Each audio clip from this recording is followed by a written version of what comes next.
শখের গরুকে শ্যাম্পু ছাড়া গোসল করান না খামারি প্রভাস মণ্ডল।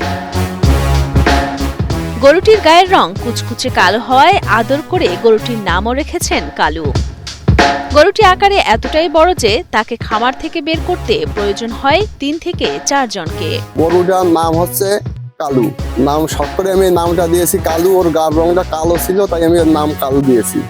গরুটার ওজন বিশেষত আমার গরুটা স্নান করাই প্রতিদিনই শ্যাম্পু দিয়ে, ৩ বারই স্নান করানো হয়, প্রতিবারই শ্যাম্পু দিয়ে স্নান করাই।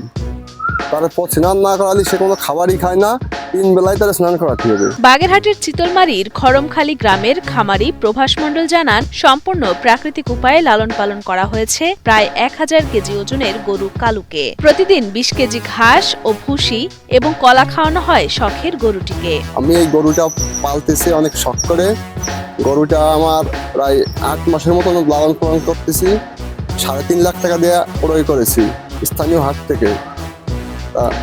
খুব যত্ন করে এই গরুটারে আমি লালন পালন করতেছি। বিশাল আকৃতির এই গরুটিকে এক নজর দেখতে প্রতিদিনই প্রভাসের বাড়িতে ভিড় করছেন উৎসুক মানুষ, আবার ক্রেতারাও আসছেন দরদাম করতে।